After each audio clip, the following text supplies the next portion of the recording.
think about tarantulas, you probably picture these large and colorful spiders from South America, typically known as bird eaters. Or maybe the black and orange tarantulas found in the scrublands of Mexico. You might even picture the mysterious fossorial tarantulas found across Africa and Southeast Asia, commonly referred to as earth tigers or baboons. But there are some species of tarantula living right here in the United States. Albeit not as colorful and massive, they are equally fascinating. Now, the majority of species that can be found here in the United States, but not exclusively as we will discuss later, are from the genus Aphanopelma. This genus of tarantula are commonly found in North and Central America, and the name comes from the Greek word aphanos, which means voiceless or silent, and pelma, which means sole or foot. So Aphanopelma roughly translates to silent foot or voiceless foot, and this kind of reflects the stealthy nature of these spiders. If you want more information on how tarantulas and other animals get their binomial or scientific names, I have a video all about that I will link at the end of this video. It is important to note that there are over 50 different species of tarantula that have been reported or described in the United States, but many of them have been poorly defined and not studied extensively, and most likely some of them are the same species just with different names. But scientists are undertaking the most comprehensive taxonomic study ever performed on a group of tarantulas, and they are studying the diversity and distribution of these spiders throughout the deserts, mountains, and scrublands of the American Southwest. Since a lot of these species look very similar, they cannot be distinguished by appearance alone. So researchers in the field have implemented a modern approach to taxonomy by employing anatomical, behavioral, distributional, and genetic data. As of right now, this research has identified 29 different species of tarantula within the United States, 13 of which are new to science over this past decade. But that's enough for now. Let's go ahead and jump into this countdown. Starting off with number 5, the Aphanopelma steindockneri.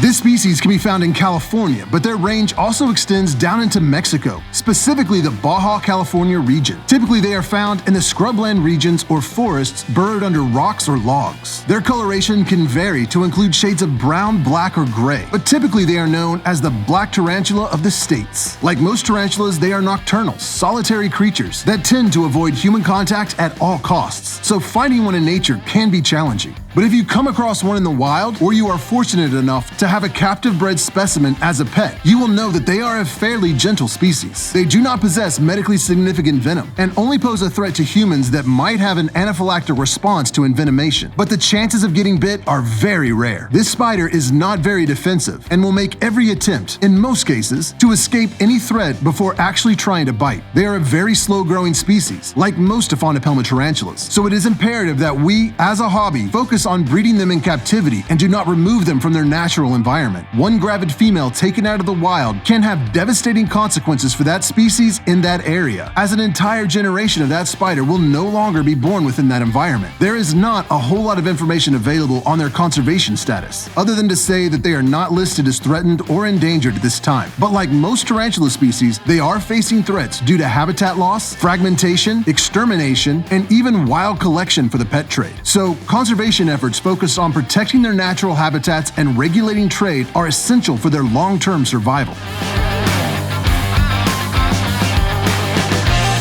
I have an entire video on this species that I will link above as well as put down in the description if you want some more information. Let's move on to number 4, the Aphanopelma moderatum.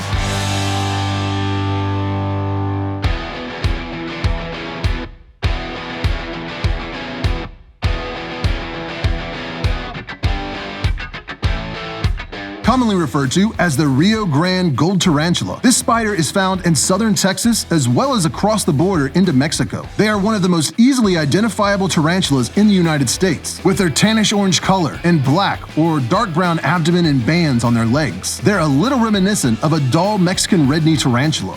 They are revered for not just their beauty, but also their hardiness, long lifespan, and docile attitude. They are a great species for a pet tarantula, but they also play a pivotal role in insect management in their environments in the wild. So removing them from nature can have a detrimental effect on their ecosystem, which is why it is paramount to only keep captive-bred specimens as pets. Their venom is also not considered dangerous to humans, but like almost all New World tarantulas, if you don't know what that means, I will link a video above that explains that in detail. They possess urticating hairs spiders as their main defense mechanism. So when threatened, they will typically try to escape any perceived danger and kick up a cloud of urticating setae from their abdomen as they flee. These hairs will lodge into the skin or eyes of their aggressor and can be very uncomfortable. It feels a lot like fiberglass in its effects. It can cause a histamine reaction, leading to intense itching and even small welts or bumps. And this can last for a few hours to a few days. If the hair gets into the eyes, they can also cause temporary blindness and will require medical attention. While they are obligate burrowers that will dig out their own burrows in nature, they also are known to move into abandoned burrows made by other animals. In captivity, they will stay hidden in their burrows while young, but as they get larger, you will find that they spend a lot more time out in the open and on display, making them one of the coolest pet tarantulas that can be found within the US. Number 3, the Aphonopelma hensey.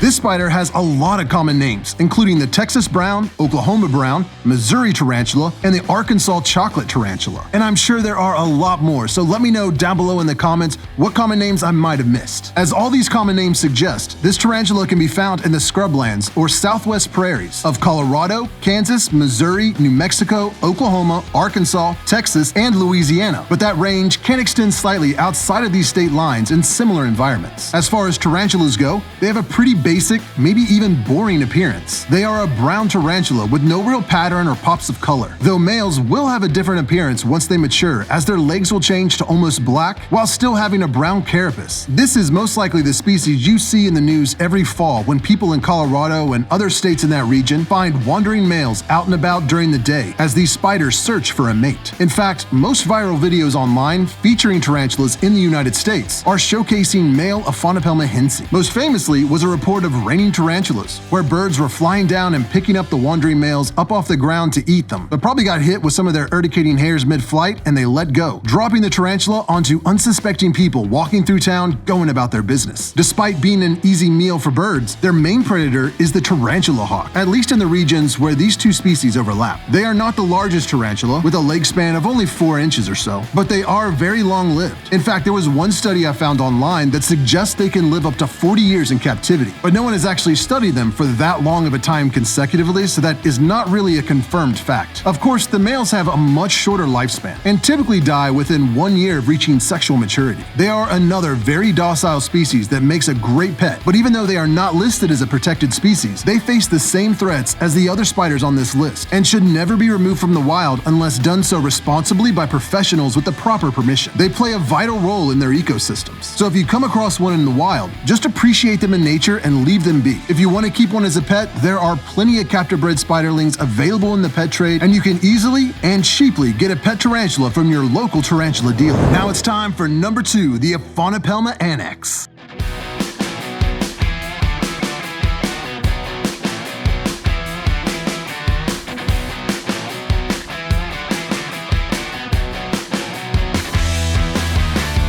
The Texas tan tarantula, as it is commonly known, is, as its name suggests, native to Texas, but it can also be found across the border into northern Mexico. This black and tan tarantula is gorgeous with its velvety appearance. It is also the largest tarantula in the United States, coming in with a leg span of just over 5 inches, with some reports suggesting mature females can get as large as nearly 6 inches. They are found in the semi-arid regions of Texas in the grassland and shrub forests, but can also venture into the cities to make their homes in parks and backyards. They are a very long-lived species, with females reaching 30 to 40-year lifespans, which is amazing, but also means that they are very slow-growing and slow to mature. They are also very hardy and easy to care for in captivity, so combined with their docile nature and long lifespan, they make an excellent pet tarantula, especially for new keepers or people who are looking for a tarantula for their children's school or museum. This is one of the species of tarantulas that I keep that might possibly outlive me, which is definitely something you should think about when preparing your will. While they do have urticating hairs, like all tarantulas on this list, mine has never actually kicked hairs at me. They do kick them because I can see the bald spot on their abdomen where the urticating setae used to be, but in my experience they typically seem to kick those hairs around their burrow, almost like marking territory or setting up a boundary. In all of my interactions with them though, I have never had one kick hair in self-defense. With their tan bodies and chocolate or black legs, this species has a unique beauty to it, and when combined with its temperament and the fact that they are almost always out in the open in their enclosure, this is a perfect tarantula to keep as a pet or to have on display for educational purposes. But like with any species on this list, it is best to never remove this tarantula from the wild. Let them live their life and fulfill their roles in their native ecosystem. This is such a popular species in the hobby that there is no shortage of captive bred specimens available if you would like to keep an Aphonopelma anax as a pet. And before we get into the #1 tarantula species in the United States, there are a couple of honorable mentions I want to tell you about first. Starting off with the Aphonopelma Johnny Cash. Now this tarantula is just cool. It was first described in 2015, and since it was originally found near the Folsom Prison in California, it was named after Johnny Cash. For you youngins watching, Johnny Cash was the Man in Black, a famous singer-songwriter from your grandparents' or great-grandparents' time, who was an absolute badass and famous for, among many things, writing the song Folsom Prison Blues. Found living in the plains and foothills of the western Sierra Nevada mountains. Only the males keep their all-black appearance as adults. Females will mature to have a more brown or even tan appearance with some striping on their legs. As cool as this spider is, it is so similar to the Steindock neri, it just didn't make the cut for the top 5 US species. But it definitely deserves a mention. Now for this honorable mention, you better get your keyboards ready, because I'm sure this is going to upset some people. The last honorable mention is the Tilicottle vagans. Now before you get too upset, I know the Mexican red rump tarantula is obviously native to Mexico, and it is not a tarantula endemic to the United States, which is why it technically did not make the top 5. I mention it only because there is a small population of this species that can be found in St. Lucie County, Florida, just west of Fort Pierce. In 1996, citrus grove workers found this tarantula and sent it to Gainesville, Florida to be identified. Then a week later, workers on the same farm found a female with several spiderlings as they were digging up the grove. Initially, it was thought that these tarantulas occupied just 1 acre in the 40-acre grove, but subsequent studies have found them along irrigation canals bordering the grove up to a mile away from where they were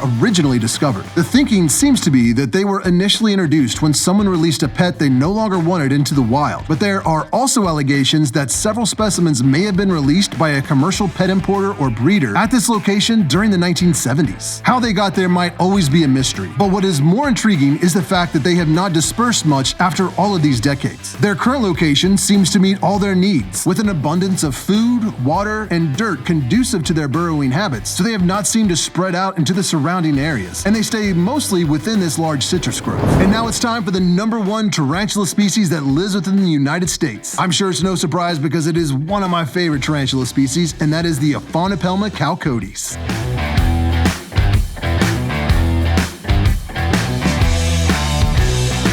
If you've been watching my channel for a while, you know that I'm a big fan of the Arizona blonde or the desert blonde tarantula. They are the golden retriever of the tarantula world. They are docile, gorgeous, and as adults, they're almost always out in the open and on display. Though as spiderlings, they can stay in their burrow hidden away for weeks or even months at a time. They are another long-lived tarantula, with reports of females surviving well past 30 years in captivity. As I mentioned while discussing the Johnny Cashi, there are some partially described species, like the Aphonopelma species New River, that are most likely just a specific locale or a variant on the chalcodes. Though as research continues, maybe some of these location-specific species thought to be chalcodes might actually end up being their own species. I have multiple videos on this tarantula, and I will link one above right now, but I will also have others linked down below in the description. So if you want more information, just click the highlighted more under this video, and it will open up the description. This beautiful blonde spider does not have medically significant venom, and it rarely gives a threat pose or acts defensively at all. They might retreat to hide in their burrow if they feel threatened, but even though they possess urticating hairs, they rarely kick them, and if they do, their hairs are known to be among the least irritating to humans. As spiderlings, they are a pretty drab color, and take what seems like forever to finally grow into their adult color and size. But if you can find a well-established, captive-bred juvenile, that is always the best way to go, even though spiderlings are generally widely available and fairly cheap, at least here in the States. In other countries, they can be very difficult to find, and they can be very expensive when they are available. I actually gave an Arizona blonde tarantula to Garrett from Reach Out Reptiles and hand-delivered her to him at his facility. I will link that video in the description as well. His daughter named her Kiwi, which is a very fitting name, and they like kiwis so much they ended up getting several more desert blonde tarantulas that they use as ambassador animals for educational purposes when they have tours or events. This is a great species that lands in the top spots of a lot of my tarantula countdown videos, but with very good reason. So I highly suggest this species as the jewel of American tarantulas and hope you will find them as beautiful and as fascinating as I do. Since I'm sure someone will inevitably ask in the comments, I got most, if not all of these tarantulas from Micro Wilderness. I have a link and a discount code for them down below in the description as well, because they are my go-to breeder for American tarantula species. And they are involved in many conservation and breeding projects for these tarantulas. So if you take nothing away from this video, let it be this. America has some beautiful tarantulas that should not be feared or destroyed on sight. They present no real threat to humans and are very helpful in controlling the populations of pests and other annoying insects. So if you come across one of these tarantulas while hiking or hanging out in your backyard, don't panic, and definitely don't try to kill or capture them. They will always be more scared of you than you are of them. And if you let them be, they can play a pivotal role in keeping the mice and annoying insects at bay. So let them be to do their thing. And count yourself lucky that one of these elusive American tarantulas revealed themselves to you.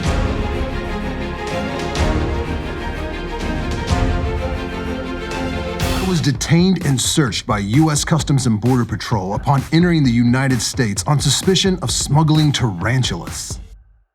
So I've been gone for the past 2 weeks. I just got back into the country. I have been in Peru on a tarantula expedition with Andes to Amazon Expeditions. I was invited by Tyler from the Spider Shop and Josh from Andes to Amazon to join them on a 10-day excursion going through the Andes Mountains of Peru, looking for rare, high-elevation tarantulas, many of which have been undescribed. So 2 days of travel time at the beginning and end of the trip equals to a solid 2 weeks. 14 days away from home, away from the studio, away from all of my animals. And it was an amazing experience. We found all kinds of really cool Hapalotremus, Urapelma, and Bistropelma tarantulas. Some have been described, some have not been described, some Josh had never even seen before his entire time in Peru. We did a lot of photography, a lot of videography. I have a 1 terabyte SSD that's filled to the brim with pictures and photos of this trip. And you'll be seeing all of this footage in upcoming videos, so make sure you're subscribed so you don't miss out. But I've been struggling trying to figure out how I was gonna tell this story. I've got so much footage, so many cool things happened. So many amazing species were found.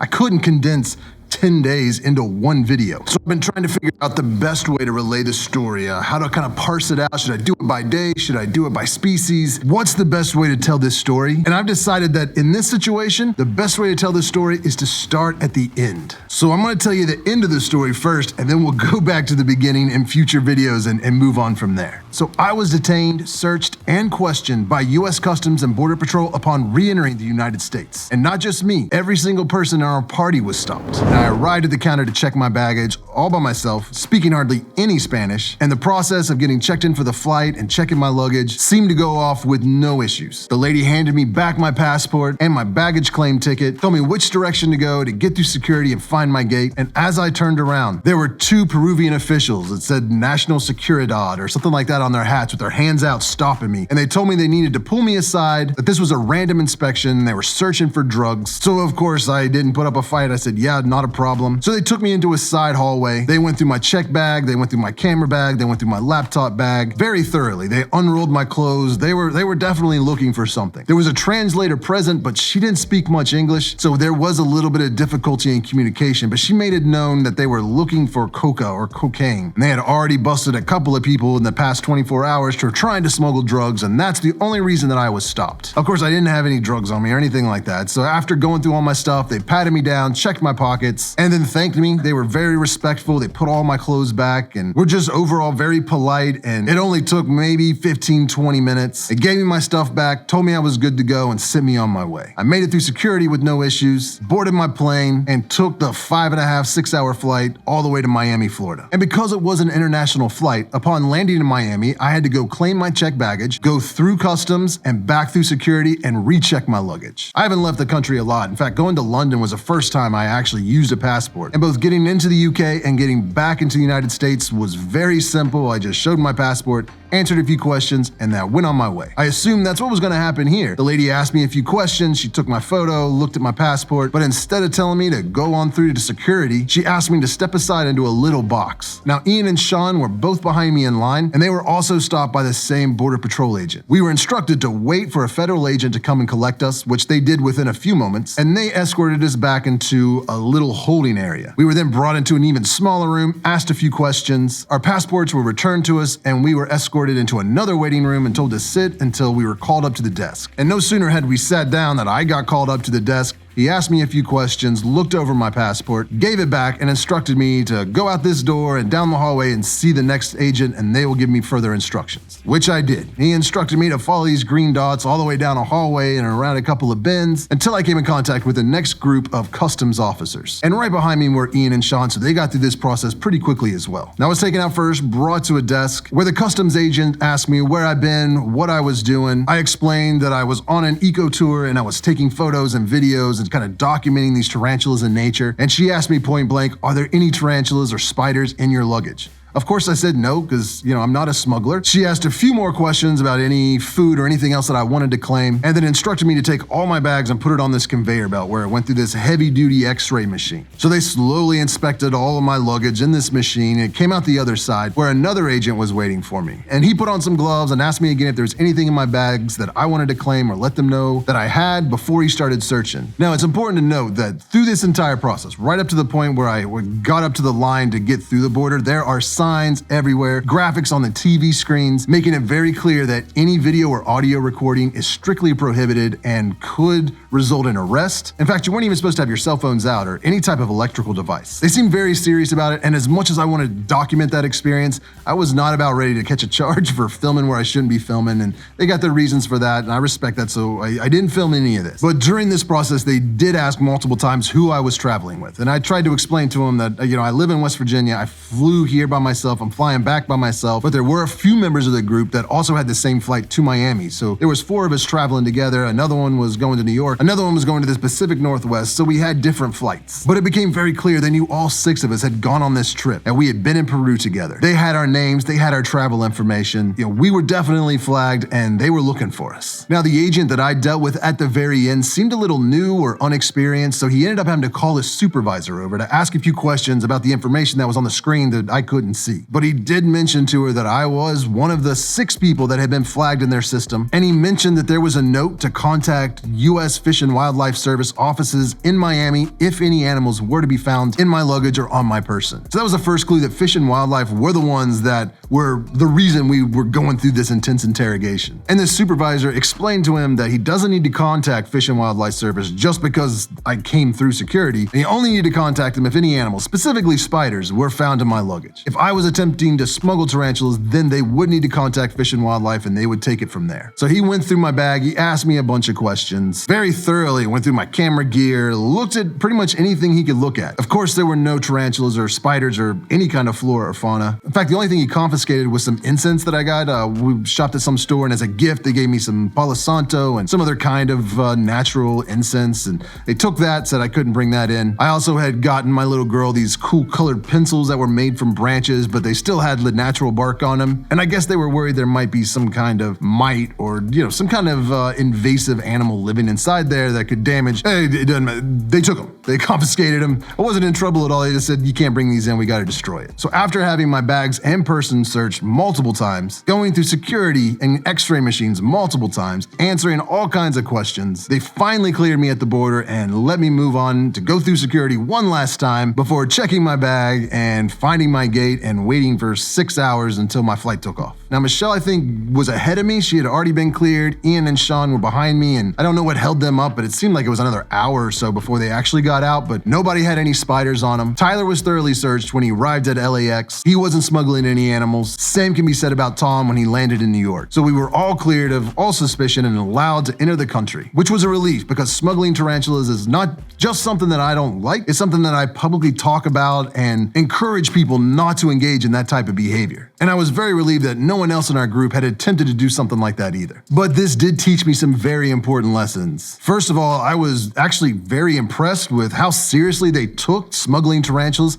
in both Peru and the United States. Sometimes it seems like they really don't care about arachnids. They're mainly focused on fancy flowers or tropical fish or really colorful frogs. And of course, any type of mammal, like they love the mammals. But spiders and other arachnids and invertebrates always kind of seem to just be an afterthought, and it's not something they're actively looking for or prosecuting. So I was actually really impressed with how seriously both the Peruvian government and the United States Customs and Border Patrol took allegations of smuggling tarantulas. Sure, it was inconvenient. It wasn't a fun thing to go through, but it also, I kind of felt good. You can't just walk into a country, grab a bunch of tarantulas, and bring them back. There's going to be people looking for it. There's going to be consequences. It's not something that you should do or you should ever even consider doing. And even though I had done nothing wrong, it still was kind of nerve-wracking to just go through that process. Having your bag searched, being surrounded by federal agents, being questioned by federal agents. It was kind of scary, but I can't say that the entire time they were nothing but polite, professional, and very respectful. As long as I showed them respect, they seemed to show me the same respect right back. And I also learned that this definitely was not a random search. They weren't really looking for drugs when they stopped me in Peru. They were definitely looking for spiders, just like they were definitely looking for spiders when we got into the United States. So why did this happen? There are a lot of possibilities. I mean, was somebody actually trying to smuggle tarantulas into the United States? Obviously, the answer is no, because we all signed a contract saying we wouldn't do that, and we were all thoroughly searched multiple times. So if anyone had as much as an egg sac or a tiny sling, they definitely would have found it. And that person would probably still be in custody, and it would be on the news, and it would be a whole big ordeal. Were we stopped because a couple of people in our group of 6 were very prominent tarantula dealers? That's possible. You know, these 2 guys are some of the largest tarantula dealers in the United States. They're well known by Fish and Wildlife Service because they are constantly importing and exporting species. So maybe they were just automatically flagged out of precaution. But that doesn't explain why I was detained. I mean, I just make videos about it, but I am a public figure, so maybe I was automatically flagged. But Ian, Michelle, and Sean, they're just hobbyists. They don't really sell tarantulas. They just keep them as pets, so they probably wouldn't have been flagged, other than being associated with us on this trip. Some suggested that maybe it was a rival dealer or a jealous YouTuber or some other business in the hobby or just a hater online. They called Fish and Wildlife and made an anonymous tip, accusing us of smuggling, and that's why we got flagged, detained, and searched. Maybe that's what happened. I don't think so. But what's more likely is that U.S. Fish and Wildlife monitors my channel and these tarantula dealing websites and all the tarantula Facebook groups and YouTube channels and Instagram accounts, looking for people like us making trips just like this, knowing that there would be a very real temptation to try and bring some of these species back, especially if you're in countries that don't allow the exportation of these tarantulas. And it's also not a secret that there's at least one Fish and Wildlife agent that is open about the fact that keeps tarantulas and is involved in the hobby and is in a lot of these groups, and definitely would have saw my posts and Spider Shop's posts and everybody. We were all posting videos and photos and making updates, and he would have seen that just in the normal feed on his social medias. And maybe just out of duty, he did what he had to do at Fish and Wildlife and flagged all of us to be searched upon re-entry. But it's also very real that it could be all of those things. They flagged the tarantula dealers and the tarantula YouTuber, and there was some disgruntled fan or customer that called in an anonymous tip falsely accusing us of doing something that we weren't doing. The truth is, I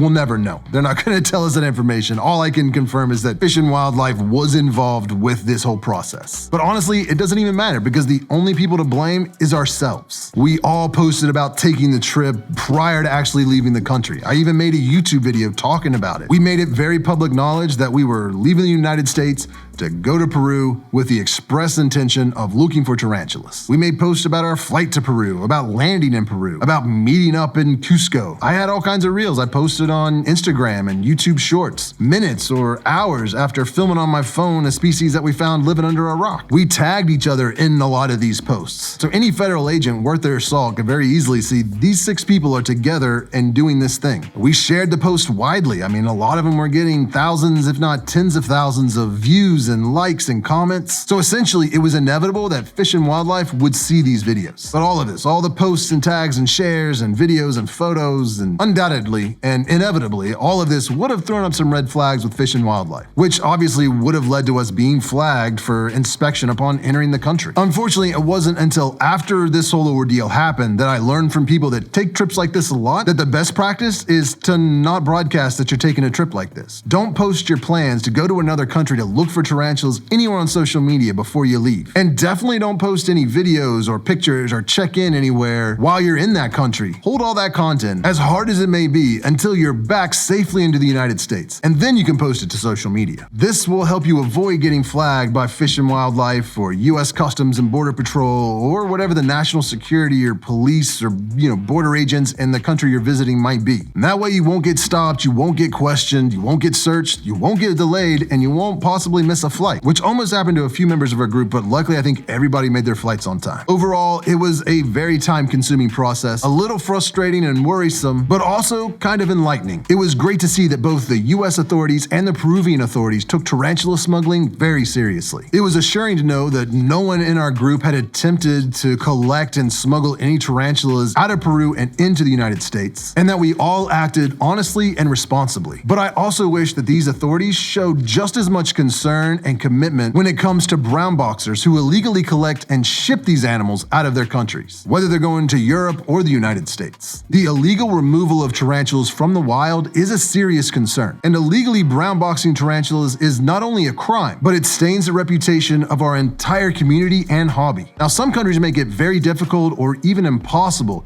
to legally export tarantulas that are native to their country and into the hobby, where they can be bred in captivity, sold, and kept as pets. So that leaves us with the much discussed age-old question, do two wrongs make a right? If a government doesn't allow the export of their native tarantulas, but also doesn't protect the species or the environment that they live in, is smuggling the tarantulas the only option? Or should we, out of sincere concern for these species, look for ways to create sanctuaries for them in the wilds of their native environment, rather than being more concerned with being able to own them in captivity? Should we financially support and encourage scientific research, conservation, and lobbying governments to allow for the legal exportation of these species to help ensure they won't go extinct due to habitat loss? What is the best option? And not just for our hobby or our wallets or our own personal desires, but for the spiders themselves and the ecosystems that they inhabit. One of the most amazing experiences of this trip was witnessing in person how these tarantulas are an integral part of the ecosystem that they live. So by protecting a specific tarantula species, you're also protecting an entire ecosystem of other animals and plants. So tell me your opinions in the comments down below. And make sure that you're subscribed so you don't miss any of the multiple videos about this trip that I will be posting in the very near future. Because I got some very cool footage of finding some amazing, rare, high elevation tarantulas high up in the Andes Mountains of Peru, and some wild experiences we had along the way. You definitely don't want to miss that.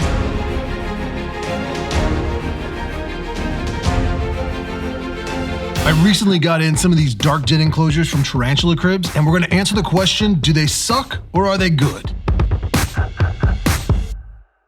Welcome to the Tarantula Collective. My name is Richard, and if you enjoy these tarantula enclosure review videos, make sure you leave a like and don't forget to subscribe so you don't miss any new content coming out in the future. Before we jump into reviewing these enclosures, there's a few things I want to cover real fast. First off, neither Tarantula Cribs nor Dark Den has paid me to make this video. In fact, I don't even think I told him I was going to make the video. I definitely didn't tell Petco. So if Dark Den's down in the comments, give me a hard time, you know why. Even though I'm not getting paid to make this video, I did get these enclosures for free from Tarantula Cribs because they did pay me to do the product photography for their website. So he sends me the enclosures, I photograph them, edit them, send them back to him, and he uses them on his website. That's one of the ways that I make money to be able to do this channel and have this studio, is I do a lot of product photography, especially for Tarantula Cribs. So technically, I did get these enclosures for free, though they were part of the price of the job they hired me to do, but I don't think people will see the distinction. So the enclosures were free, the review was not paid for. But I plan on giving you my honest opinion because these are a little bit different than any of the other types of enclosures that I use. They've got these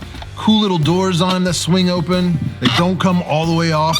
So all of these have these hinge doors, which is kind of interesting, but we'll get to that later. I've got 3 tarantulas over here that all need rehouse, and we're gonna put them in these different enclosures. We've got a fossorial, terrestrial, and arboreal enclosures to set up. We're gonna try them out here on camera and see how it goes. And I'll be giving you my first initial impressions using these enclosures. Since no one's technically sponsoring this video, I do wanna give a quick shout out to the Tarantula Origin Series coffee. This is the Tarantula Collective brand coffee, roasted by Good Vibes Coffee. This is the first roast that I came out with. It's a zebra knee coffee. It's a Costa Rican single origin artisan roast. It's really good. I've got about 6 bags of the whole bean and about 12 to 15 of the ground. So if you're interested in picking those up, I'll put the link down below in the description as well as the pinned comment. And the only reason I mention that is because here in the very near future, probably the next video, is going to be about the next coffee launch, which is from Brazil. I've got a Brazilian black, which is a dark roast, and then I've got the Brazilian jewel, which is a light roast. Both of these are single origin artisan roasts from Brazil. They're delicious. I've been drinking them every morning. I think you're gonna love them, but they're not for sale yet. I've got them, but I haven't haven't listed them for sale. They'll be available in the coffee gift box that we'll be launching within the next week. And if you don't want to get the gift box, there'll be individual coffees available as well. And for those of you that don't drink coffee or prefer decaffeinated, I do have a Colombian decaf that will be available at that time also. So make sure you're subscribed and keep an eye on my website so you don't miss that drop. Last time I did 50 boxes and they sold out within 24 hours. This time I've doubled it. I've got 100 gift boxes that are ready to go. But once those gift boxes are sold out, they're gone for good. And you don't have to wait for the next Origin launch to be able to get one of those gift boxes. And they're going to be a little bit different every time. But enough about the Tarantula Origin Series coffee. Let's get to rehousing some tarantulas. And we're going to start off with the fossorial enclosure. It's pretty much a basic kind of design. If you've watched Dark Den's videos, he shows these off a lot. This looks a lot like the same ventilation that's in Tarantula Cribs enclosures. Same type of magnets. They look a little bit small. Nope, they're the exact same size. And they've got this hinge.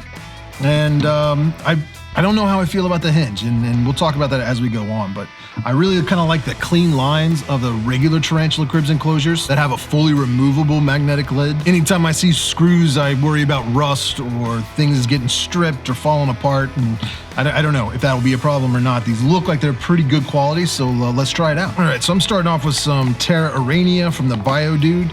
It's like pretty much the only substrate I use for spiders anymore. And I'm gonna add in some of this sphagnum moss because the tarantula that I'm gonna be rehousing today is a Haploclastus davamotha. And she likes some more moist enclosures. So we're gonna put a lot of sphagnum moss in here and get everything nice and damp.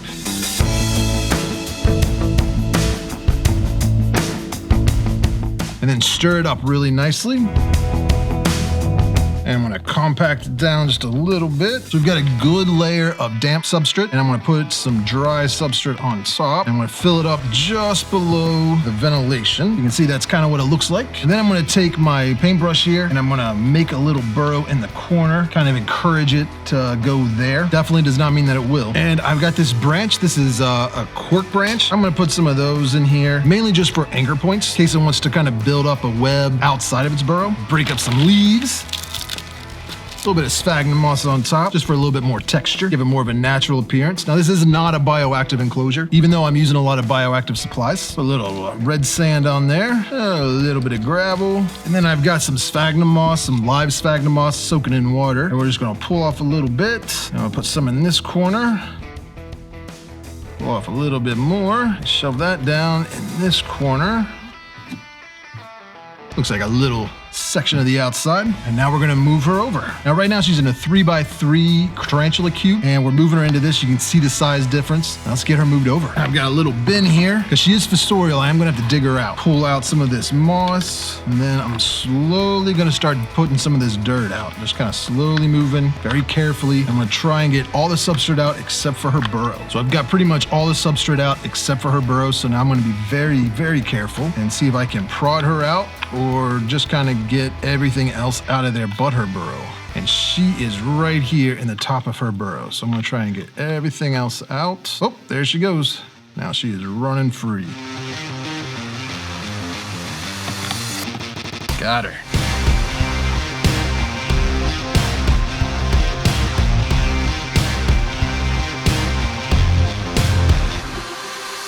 She is a beauty. So let's go ahead and get her moved into here. Whoop, that was quick. And she immediately found a nice little hiding space. So she is down there in her burrow. We've got the first enclosure done. Let's move on to number 2. Up next is the terrestrial enclosure. Very similar to the fossorial, just smaller. This is 4x4x4. Same kind of lid.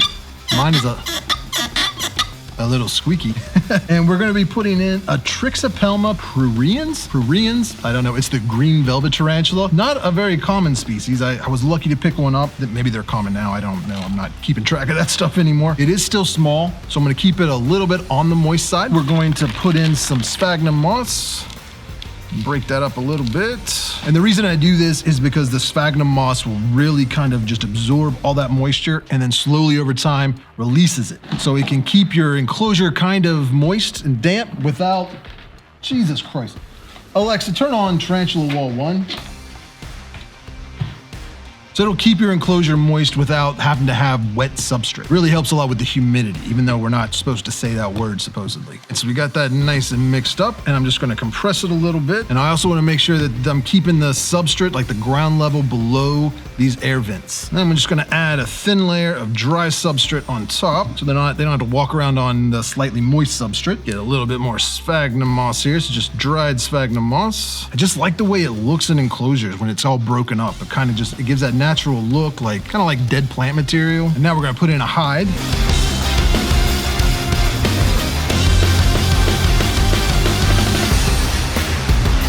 All right, that'll clear the door, so we're good there. And again, a little bit of sphagnum moss. This is the live sphagnum moss. Kind of been soaking, so it's got some nice moisture to it. I'll just shove it down in there. And the nice thing about this sphagnum moss is that since it is alive, once you stick it in the enclosure, it may brown up for a little bit, especially if it dries out. But if you're kind of keeping it a little bit damp in there, watering it from time to time, like not very often, like maybe once a week when you fill up the water bowl or whatever, just sprinkle a little bit of water on there. It'll start sprouting. Add a little bit of gravel. This is the Exoterra Stone Desert. Sonora Ocher, something like that. Crinkle up another leaf in there.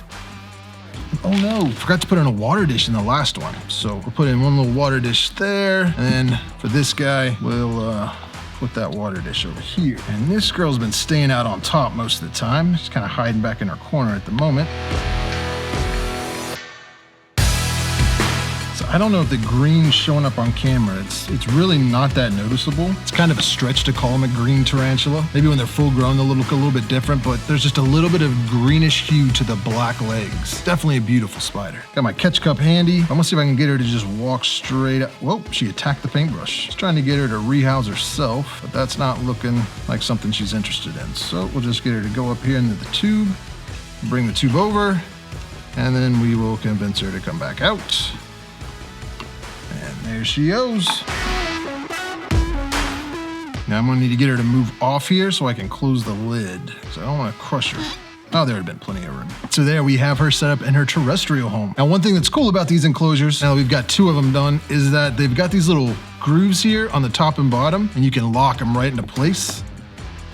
So they're stackable. And finally, the arboreal enclosure. Now, this is front opening, still on a hinge. Top door does not come off, which I really like in the tarantula cribs enclosures. At least in the switch enclosures, you can open up the front, slides out, top comes off. This just has the 1 door, and it only opens up that much. So it's gonna be a little tricky rehousing them. I think they could kind of fit through that gap, but that's an issue you're gonna have with any of like the Exoterra or Zilla enclosures that also have a glass door. It's similar to this, so not a big deal. It'll be a Forminga Chilius or Forminga Chilius, I don't know how to say it. I don't speak Latin.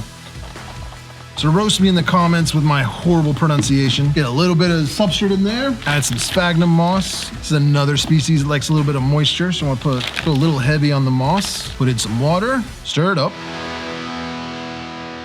Now I've got a couple of different pieces of cork bark here. I don't know which one I like the most. I think I like this one, and I'm gonna kind of put it in this way. I have to dig out a little spot for it. Slide that in there. It's kind of wedged nicely into place, and then I'm gonna pack the substrate around it to really kind of get it secured. I don't want it tipping or falling or anything like that. Add a little bit more dry substrate. I want to give her as much dirt as I can, so I'm kind of sloping it up a little bit. That way she can be arboreal, but then also kind of dig down into the ground, web all this up, and everything that she'll like will be available. Put a little bit of live moss in the corners, and just put in a little bit back here. A little bit of dried moss, put in some leaves, a water dish, and just a little bit of gravel. And there we go.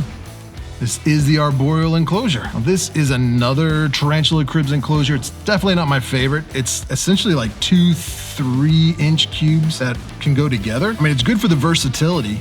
You know, if you need, sometimes you need terrestrial, sometimes you need arboreal, but I don't know, I'm just not a huge fan of the way you have to open it up. So this particular enclosure, I would give like a 5 out of 10.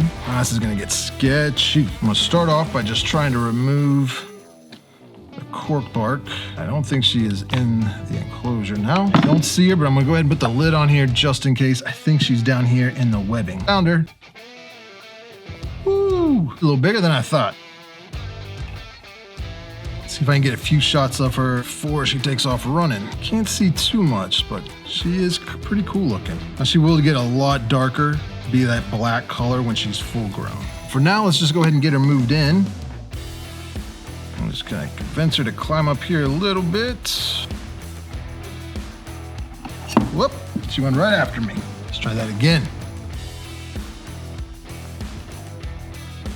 There we go. Into the enclosure that time.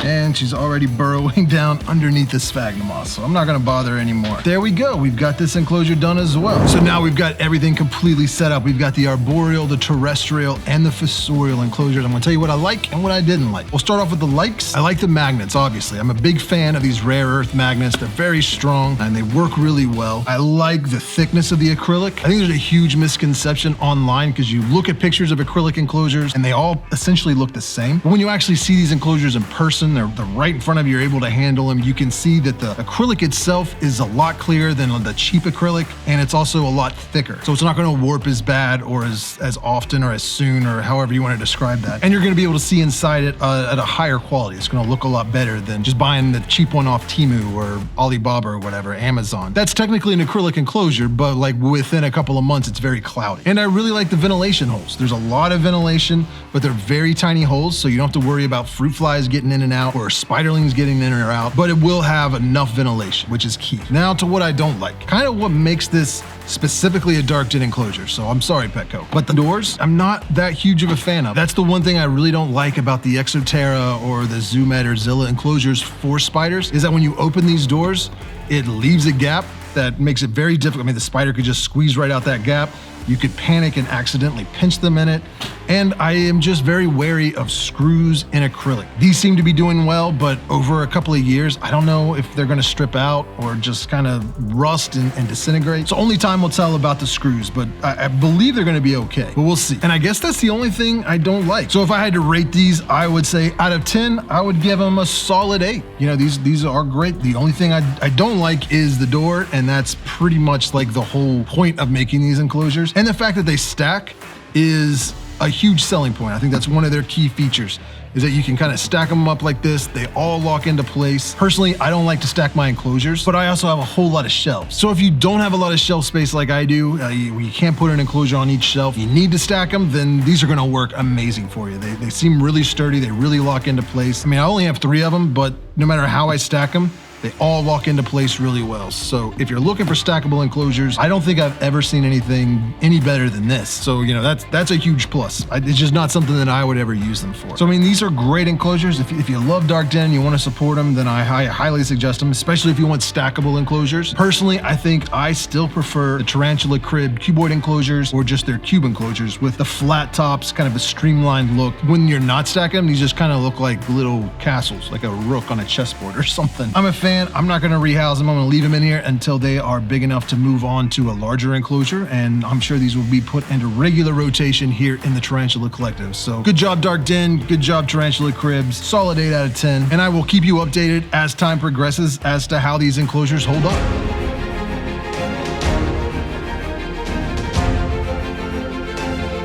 Welcome to Tarantula Collective. My name is Richard, and today we're going to count down the top 5 first pet tarantulas. Anytime someone sends me a message and asks me what they should get as their first pet tarantula, I almost always recommend one of these 5 species. They're very hardy, very easy to take care of, they're forgiving of beginner mistakes, they don't have medically significant venom, they are generally very friendly tarantulas, they're easy to handle, and they're just beautiful, readily available, and just great tarantulas for really anyone out there. But specifically for those getting their first tarantulas or just very new to the hobby. But even if you keep a lot of tarantulas and you don't have any of these 5 species, then I highly suggest you get one because they are amazing. So we're going to start off with number 5, the Brachypelma auratum, more commonly known as the Mexican flame knee tarantula.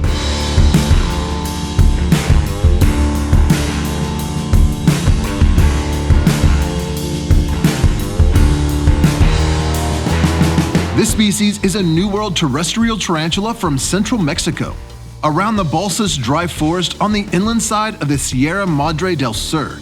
The most popular species in this genus is probably the Brachypelma homori, used to be known as the Brachypelma smithi, or the Mexican red-knee tarantula. Pretty much any pet store you go to, or anytime you see a photo or some video of a tarantula, this is a species you're gonna see. But in my opinion, the Brachypelma auratum is a much better species. They have an amazing contrast between the bright reds on their knees and the velvety black hair, as well as having a very bold personality. My auratums are almost always out on display. They also start showing their adult patterns and colors pretty early in life. Usually by the time they're a juvenile, they look almost like their adult counterparts. Their care is very simple. They're a hardy species, so even if you make mistakes early on, it's usually not going to cause any problems. And their temperament will vary between specimens and even in between molts of the same specimen. But generally speaking, in my experience, the Brachypelma auratum is the more chill of all of the Brachypelma species. Most of mine do have bald spots on their abdomen where they've kicked off hair, but I've never actually seen them kick the hair at me directly, which leads us to the downsides of this species. They do have urticating setae, and the type that they have can be very irritating to humans. The auratum can also be a bit of a pet rock. Like, it's always out on display. I rarely ever find mine in their burrow, but that's about it. They're usually just standing there, not really moving around a lot. And even though they are readily available in most cases, because they're not as common or as popular as the homori, sometimes a Mexican flaming tarantula can cost a little bit more than other species in their genus.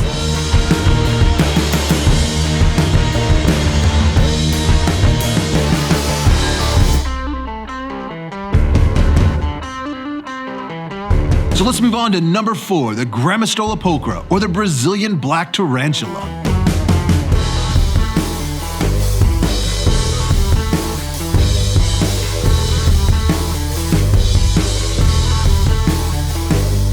This New World tarantula is found mainly in the grasslands of Brazil, but there are also closely related species that look identical to the Brazilian black that may actually be from just across the river from their native location and can be found in Uruguay and Argentina. Now, this is a classic looking tarantula. It's very gorgeous, it's got a very velvety black color, and just looks super soft. They have a very gentle demeanor, and in most cases, they're a great species of tarantula to handle if you're into that kind of thing. Many people describe them as the black Labrador of the tarantula hobby. Because they're such a great beginner species, it's so beautiful and iconic. Typically, captive bred specimens are very easy to find, and they're not that expensive. So they're a great all-around tarantula species. But there are a few drawbacks. Depending on the supply and demand, sometimes the price of spiderlings can get a little high. And if you're looking for an adult female or even a confirmed juvenile female, they might be a lot more expensive than other tarantula species that are similar in size. They can also be very slow growing, so if you get a tiny spiderling, it's going to take years before it really starts getting that adult look to it. But that goes hand in hand with a long-lived species. They also may not be great for you if you're looking for a tarantula that's extremely colorful. If you're looking for beautiful patterns and pops of bright color, this definitely is not the species for you. They have a deep, velvety black color that I really like and a lot of people prefer, but it's definitely not a species for everyone.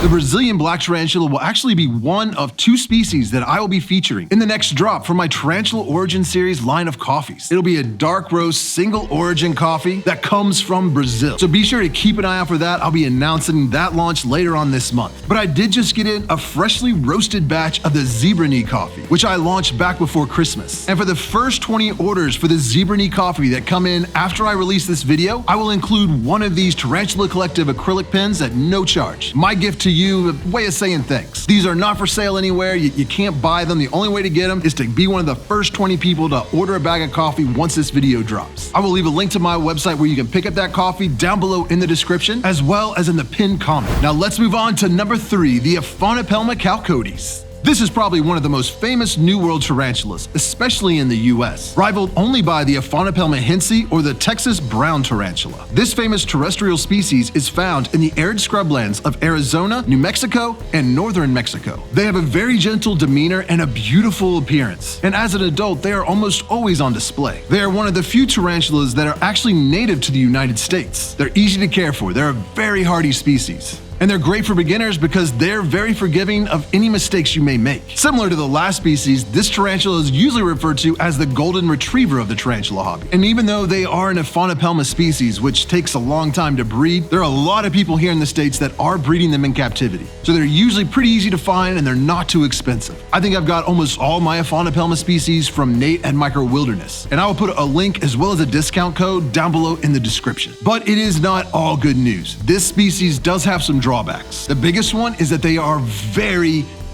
slow growing. If you get a spiderling, it is going to be years, like 5 to 10 years before they're really looking like an adult, especially if they're female. And because they do grow so slowly, it is typical for most people to overfeed them. So you really don't want to go off any kind of care sheet that says this amount of food this often. You really want to gauge how you feed them based on their abdomen size. If it starts getting bigger or wider than the carapace, then you can skip feeding them for a little while. They also spend a whole lot of time in their burrow when they're young. So if you get a spiderling or even a small juvenile, very rarely are you going to see them. But that's okay because there's not really much to look at. When they're that young, they're very bland. They're kind of this tannish, grayish color. There's really not much hair. There's no pattern or anything like that. They just look like a basic, boring spiderling. And the final drawback is that even as adults, when they go into pre-molt, they can go into their burrow and hide out there for months at a time. Once they're getting close to their adult size, they do typically stay out in the open a lot. But again, anytime they go into pre-molt, they're most likely going to hide away in that burrow and you're just not going to see them and you don't want to disturb them.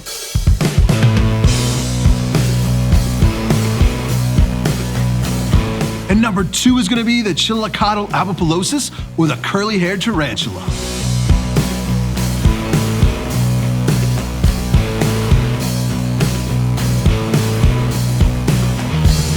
This New World species is found in the tropical scrublands of Central America, around Honduras, Nicaragua, and Costa Rica. They have a very unique appearance, the longest setae of any tarantula out there, giving them this wiry but fluffy, almost a Brillo pad kind of appearance. In most cases, they have a very gentle demeanor and are a great species to handle, again, if you're into that kind of thing. And any curly hair that I've ever had has always been kind of slow to kick hairs. I really have to irritate them and annoy them before they start kicking those hairs up in defense. Being one of the longest established species in the tarantula hobby and how easy they are to breed, they are widely available almost anywhere in the world and they are usually very cheap. In fact, a lot of times you can get a curly hair tarantula as a freebie when you're buying a bunch of other tarantulas from an online dealer. And they're not a tarantula that's going to bolt a whole lot. Most of the time they're moving, it's very slow and deliberate, but they do have a great feeding response. So once you drop some prey in there, they will bolt for short distances just to attack that prey. Now the downside is they do have those urticating hairs. Before they were moved to the Chilicotl genus, they were in the Brachypelma genus, and Brachypelmas are known for having some pretty irritating hairs. But like I said earlier, mine are not prone to kick them at me, but that doesn't mean they never kick them. Almost every curly hair tarantula I've had has always had a bald spot on its abdomen, because they like to kick those hairs on and around their burrow as a line of defense. So even though they may not kick the hairs at you, if you put your hand in their enclosure to move some stuff around, you gotta be careful, maybe wear some gloves so you don't get those hairs in between your fingers. And just like the last tarantula, even though they are out on display a lot as adults, when they go into pre-molt or when they are young, they typically will spend most of their time in their burrow. But once they kind of hit that juvenile stage, when they really start showing those long hairs and beautiful colors, they spend a lot more time out in the open. And the only other downside to them is that they're a bit of a pet rock. I've got a few behind me right now that are probably standing in the same position they were in 2 days ago. If there's not a lot going on, if there's not prey to capture or you're not moving their enclosure, they will just kind of shut down like your computer. They'll just go to sleep and they'll just stay there until something kind of wakes them up. There's some kind of stimulus input. So they're on display, but they're not really doing anything.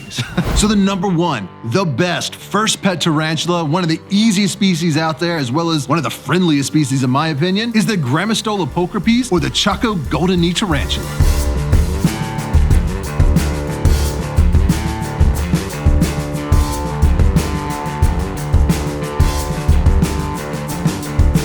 Hailing from the Gran Chaco, this tarantula is found in the grasslands of Argentina and Paraguay. They're possibly one of the chillest tarantulas out there. Almost every time I go to a reptile expo, I'll see somebody behind a booth handling a Chaco golden knee tarantula. They're known for being laid back, and it's usually the go-to species for most people that like to handle tarantulas. And I've got a whole video on the do's and don'ts when it comes to handling tarantulas that I will link above. And this is another species that is very hardy and relatively long-lived, as well as being very forgiving of any mistakes you may make with their husband husbandry early on. I mean, they're not bulletproof, but they're not going to immediately die if the moisture level is off in their enclosure. They've got beautiful bright gold bands on their legs that really make them stand out, especially right after a molt. It is gorgeous. When someone comes to the collective and wants to hold a tarantula, this is a species I usually go to. I've got a few of them and all of them act very similar. They're very chill. They'll usually walk right onto the hand and slowly will pace around or just stay still. And because they're so beautiful, most people are a little less likely to be kind of freaked out by them. And because they are a Grammostola species, they do have the least urticating hairs of all the New World tarantulas out there who have urticating setae. So even if they do kick some hair on you, it's barely noticeable. I don't remember the last time I felt itchy after handling a Grammostola or moving around their enclosure, especially with the pulcher piece. And because they are such a popular tarantula, especially for beginners, they're widely available, they're usually very cheap, easy to come by, and is highly recommended from many people across the hobby. That being said, there are a few drawbacks. One being that they're not as long-lived as all the other tarantulas on this list. While most of the females of the species on this list will live up to about 20-25 years, female Grammostola pulcherpees maybe only live about 15 years in captivity, while males are only going to live maybe about 5 or 6 years. Another drawback is they're pretty boring as spiderlings. They're very drab colors that don't really have a pattern at all, very similar to some of the Aphonopelma species, and they're going to be in their burrow like 90% of the time. You may only ever see them when they come out to get a drink or to capture some prey. And like many of the other species on this list, they can go on hunger strike, where they don't eat for weeks or even months at a time. And as a new keeper, that can always be a little distressing, even though it's completely normal behavior.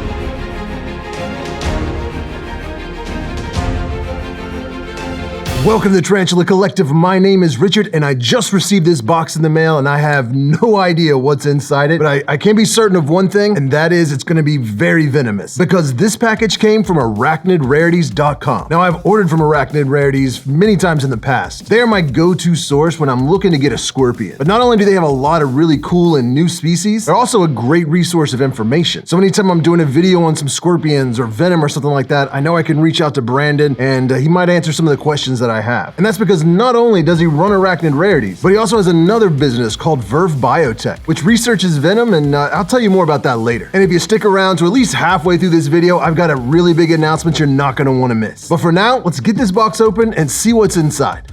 Don't look at me. Now, just to be clear, this is a sponsored video. Arachnid Rarities reached out to me because he just got in this really big import and wanted to do a promotion. So he did pay me to make this video, and he did send these to me at no charge. But part of our agreement was I was gonna do an honest review of the packing and the specimens and their health and all that kind of stuff. The information that's important to you if you're gonna be ordering from them. Let's see what we got here, other than tissue paper. Oh, my trash can's so far away from me. I'll just pick it up later. Now always check, because every now and then somebody gets hidden in one of these. Don't want that. So we've got a little heat pack, which is good because it's very cold outside. So with that and the insulation, that's gonna keep everybody warm and protected. Here it says packed with care for Richard. All right. And, ooh, a Parabuthus. That's a big scorpion right there. Now these guys, I do know they're prone to play dead. That's one of their defense mechanisms, but I can already see him moving around, so he's not playing dead yet. But yeah, we got some cool stickers as well. I probably should have said that. We got some Arachnid Rarities and Verve Biotech. So thank you so much for that. So we already know we've got a Parabuthus villicis, and she's a female, which is always awesome, and she's got a good size. So I'm gonna wait to open it up and film her until I've got the enclosures, because like I said, I didn't know what I was getting. So I haven't made any enclosures yet. Luckily, I've got a stockpile of enclosures though. All right, so let's see. We've got 1, 2, oh my goodness. This is a lot more than I was expecting. Jeez, oh Pete. All right, so we've got man, I don't know how to pronounce any of these. Pandanopsis dictator, that's probably wrong. Androctonus CF crassicota. Ooh, Titius samonsi. I love Titius species. Parabuthus mozambiensis. It's a male. Oh, Parabuthus rhodus bright. Male. Wait, female. This is a male. I don't even know my signs. This is a male. These are females. I need to go back to elementary school. All right, Cherilis coddi, Titius obscurus, awesome. Nebo frankie, no clue. I'm excited to see these guys. Sicarius gracilis, I know that is a 6-eyed sand spider. Heck yeah. Scorpios fanaensis, I can see it. It is tiny. It is a little bitty one. All right, Buthelus harrisoni, Buthelus harrisoni.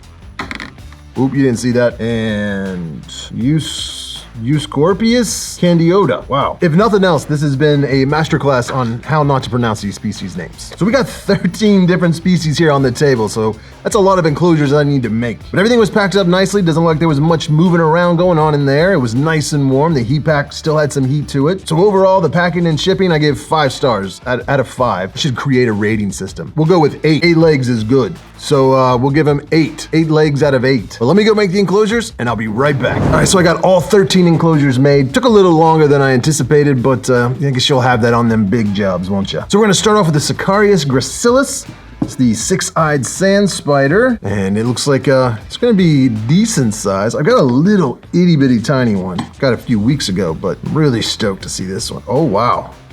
Yeah, it's already out. Whoop, don't crawl out on my finger, little man. Let's see if we can get him to come out. He was trying to run out.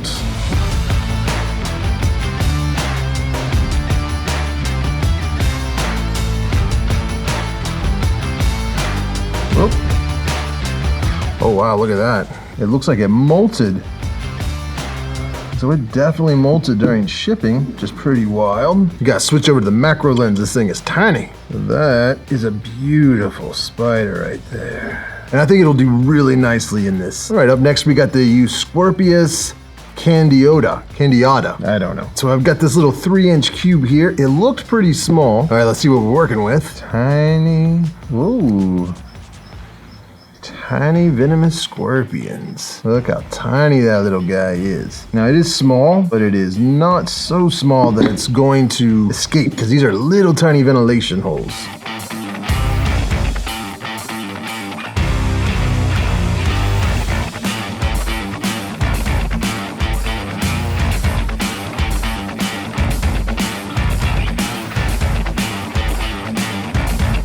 Up next is the Buthiolus harrisoni. It's another desert species, so I got a pretty basic desert setup here. For little tiny scorpions, I'm not going to be giving them any kind of water dish or anything like that. They'll just end up drowning in it. It'd be too much humidity. But if it is getting super dry, they need a drink. Most of that they will get through the food that they eat. But any additional moisture, maybe once every other week or something, I might spray it. Want to keep them a little bit damper than... Oh goodness. It won't come off. Oh, so sorry, buddy. He's trying to fight the tongs. Oh, it's a beautiful little black scorpion.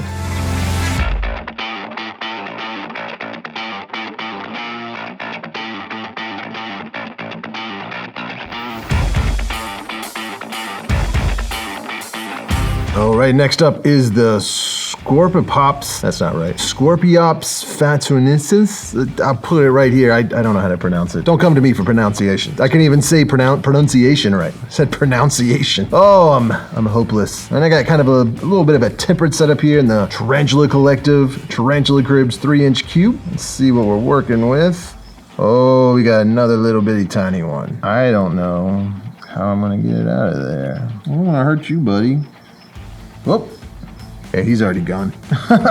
He took off. Well, sorry you didn't get to see that one. Now we're going a little bit larger. I've got a Pandanopus dictator, and it seemed a little bit bigger, so I've got it in this medium slider crib here. Hopefully it's not going to be too small. Oh, I think it's going to be perfect. Oh, why are you eating? Oh, you can't see, I just pulled it out. It's eating. It's like just chewing on this paper towel here. That's not food, buddy. Oh, look at that guy sticking his little face out. Hey, why don't you just go ahead and crawl on out, buddy?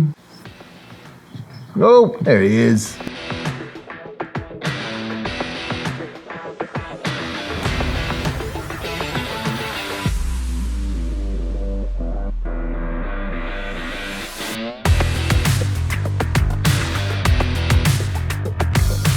As promised, I've got some exciting news for you. Now, Arachnid Rarities with arachnidrarities.com, huge seller of scorpions, centipedes, true spiders, megalomorphs, things like that. They don't really sell tarantulas, but he does have tarantulas. He keeps them. And this is what's kind of cool about Arachnid Rarities. Most of what they sell at Arachnid Rarities are species that they brought in for venom research. They have a huge variety of venomous animals like scorpions, tarantulas, spiders, snakes, you name it, at Verve Biotech that they use to research the venom, produce anti-venom, venom, all that kind of stuff. Verve Biotech is on the cutting edge of the venom research field, and they strive to develop innovative treatments and diagnostics for people and animals that have been envenomated by spiders, scorpions, and snakes. If they have overstock of a species, or a species breeds, or they have to bring a bunch in at one time, they'll sell some of the scorpions and other invertebrates that they have way too much of on Arachnid Rarities. And when you purchase from Arachnid Rarities, 100% of that money goes back into Verve Biotech for venom research. So if you buy scorpions from them, you're not only getting a really cool pet, but you're helping to further the hobby and the scientific understanding of venom and all of these different venomous invertebrates. Because they're not like the other dealers, they're just not like a normal breeder that's just selling to make money, they never have any kind of sales or discounts. Until now. For a limited time only, you can save 11% at arachnidrarities.com when you use my affiliate code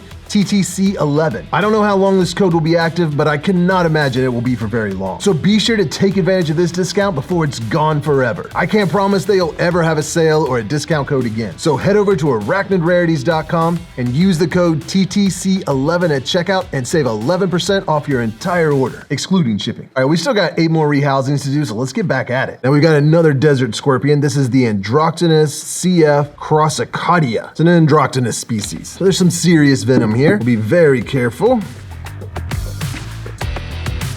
Oh, she looks like a good size.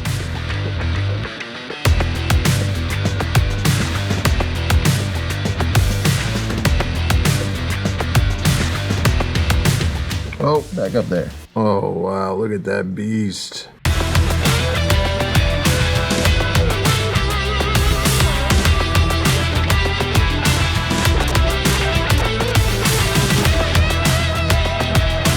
All right, one of my favorite genus, the Titius. These guys are so cool. A lot of them are communal, a lot of them are parthenogenic. Oh, she is beautiful and well fed. Like, she's a good looking scorpion. Look at that beautiful little one.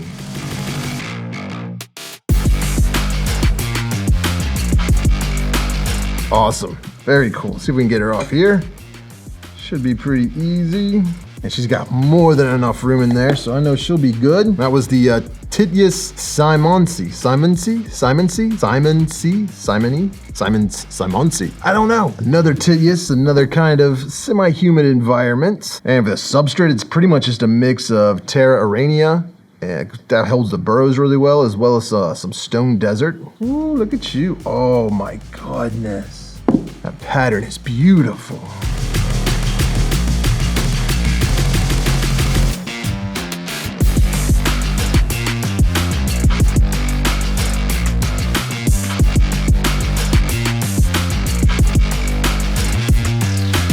Oh no.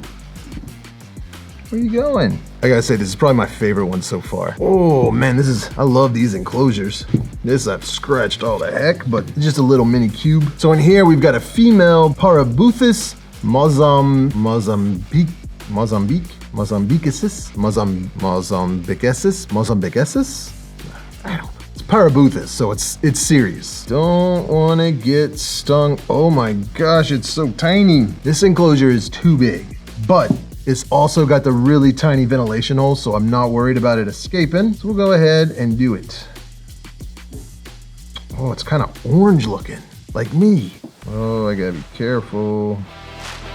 Whoop. Uh-oh. I refuse to accept that. We will get some footage of this beautiful little scorpion. She's trying to hide, but look at her.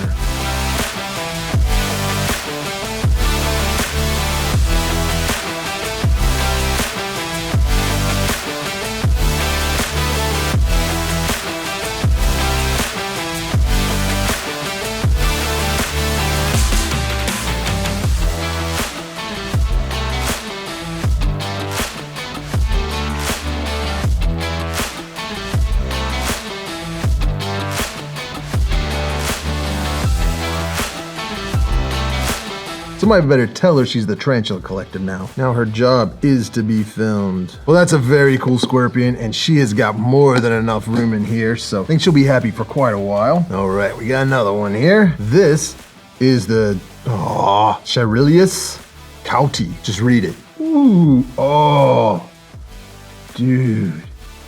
It's so cool. It's got these like, it looks like we dipped its claws in black paint. You gotta see this. Look at that little scorpling. She is beautiful. It is very difficult filming things this tiny. So we'll go ahead and set her free in her little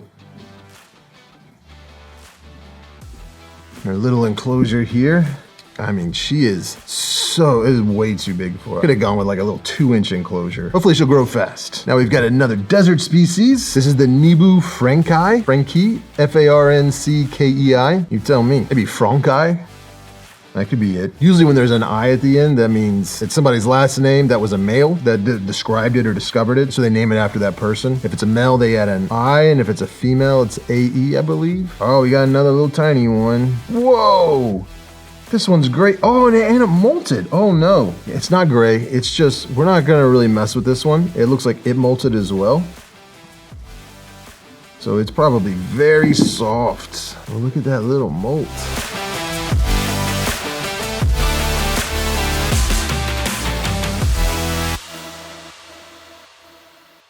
Shipping can be a very stressful experience for scorpions and spiders. So if they're near molt, sometimes they will molt. And typically you don't want to ship them if they're in pre-molt. But with scorpions this small, they molt so often, it really is hard to know when they're gonna molt. So no harm, no foul. It's beautiful, it's moving, it's looking great. So in this enclosure, we're gonna be putting in the Parabuthus rhodus Bright. This is also a female. Very exciting. That's a little bit bigger, I think. Kind of looks yellowish or orangish.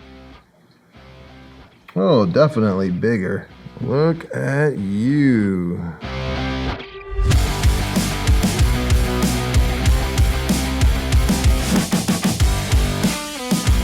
And last but not least, we got the big boy, the Parabuthus villosus. All right, this is a natural hybrid red, that's what it says. So it must be a beautiful spider. So I made it a beautiful enclosure. Got the Tarantula Cribs cube switch. It's a little dusty because I was using a lot of that Exoterra Stone Desert and it kicked up a bunch of dust. So I'll have to come back and clean this out later. Let's get this boy out of here. Very, very careful. Holy Jesus. Are y'all seeing this? Look at this beauty. This is a massive scorpion. I do not want to upset it. Going to be very careful.